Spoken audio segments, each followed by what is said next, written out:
Сегодня у нас пройдет очередное наше мероприятие BMW Мотор Академия. Спасибо еще раз, что собрались. Хотим представить нашу команду. Команда обновленная. Сегодня мероприятие у нас будет перерыв и будет возможность у вас пообщаться с нашими сотрудниками, возможно, проконсультироваться по каким-либо вопросам. Представляю вашему вниманию наших новых продавцов. Алексея, наверное, уже все знают, да. Старичок.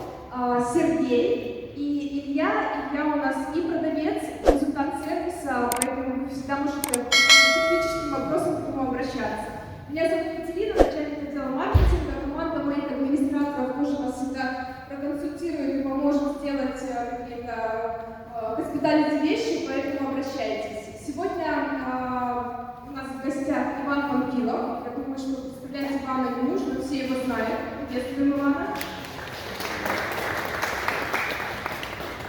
Программа у нас сегодня насыщенная, теоретический курс состоит из двух частей, будет перерыв на 2 часа. Программа, если что, в районе ресепции размещена. Передаю слово Ивану, вам хорошего дня и получите массу интересных знаний и навыков. Спасибо. Всем здравствуйте, коллеги. Меня зовут Иван Памфилов, я из Санкт-Петербурга.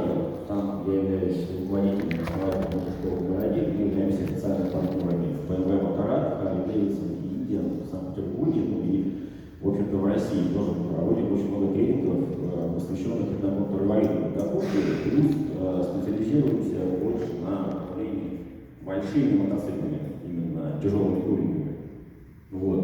Также мы являемся инструкторами подготовки в мотороллерии нашего мотобата в Санкт-Петербурге. Ну и нам посчастливилось работать с вашими соотечественниками, с мотобатом Республики Беларусь, чему мы очень рады. Я благодарю Киевский центр авторитета за приглашение, за гостеприимство, за организацию. Спасибо большое. Вот, окей, тогда начнем. В этот раз я решил начать несколько иначе, чем обычно, и это по той следующей причине. Зачастую, не зачастую, а бывает, когда мы рассказываем про какие-то навыки фундаментального управления любыми абсолютно мотоциклами, и легкими, и тяжелыми, и турбулентными, с любой конструкцией мотора, количеством цилиндров и всего остального. Многие говорят о том, что да, это все понятно, все ясно, мы все это видели, мы все это знаем, все мы это, в общем-то, в курсе. И как будто бы все ждут какого-то, знаете, революционного такого открытия, того, чего еще не знает никто в мире по управлению мотоциклами. Конечно же, этого не будет. Но есть очень важный момент. Знать, понимать и делать – это абсолютно разные вещи. Конечно, те вещи, которые я буду сегодня рассказывать, они многим из вас уже известны и по ютубам, и по работе ваших минских инструкторов, в этом нет сомнений. Но опять же, слышать, выполнять и вообще понимать, осознанно это делать – это совершенно разная история. Поэтому нам бы, конечно, в нашей работе хотелось, чтобы вы это все применяли, а не просто слышали в курсе, ну да, мы это все знаем, а как только выезжаем на дорогу общего пользования, все, как было, так и осталось. Хотя то, что важно, мы тоже в курсе. Еще очень важный момент – это то, к чему приводит отсутствие осознанного управления мотоциклом. То есть ярчайший пример из этого – это контррегуление, это буквально в 2 словах. То есть все знают, что это такое, наверное, как этим пользоваться, но никогда не пользуются. И про торможение, про посадку, про поворот головы, про работу тормозами, все вот это вроде как всем известно, но выезжая на дорогу, этим мы не пользуемся. Почему-то.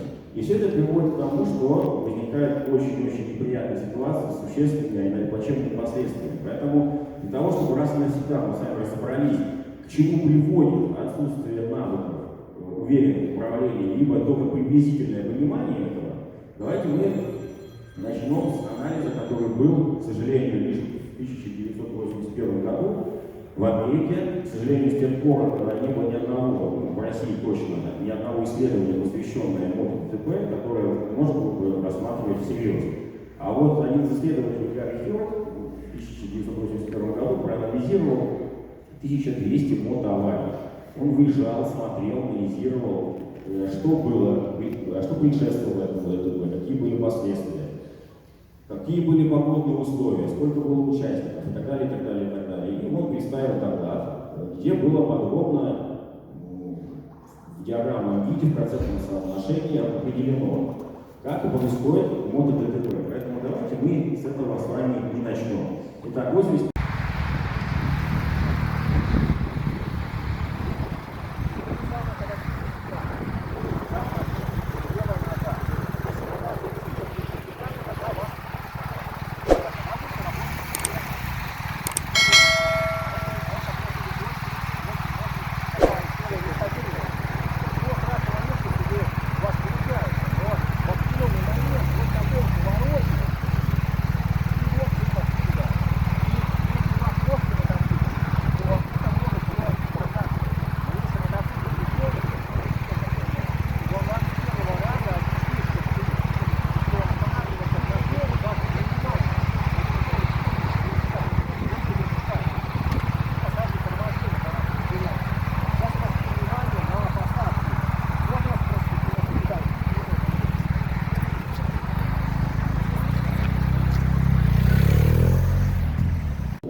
И все у нас завязано на положение центра тяжести. Здесь вот у вас видно, да, центр тяжести мотоциклиста, центр тяжести общий, центр тяжести мотоцикла. Давайте посмотрим на отклонение. Да? То есть у нас с вами центр тяжести мотоцикла, он неизмерим, он у нас наклоняется в поворот.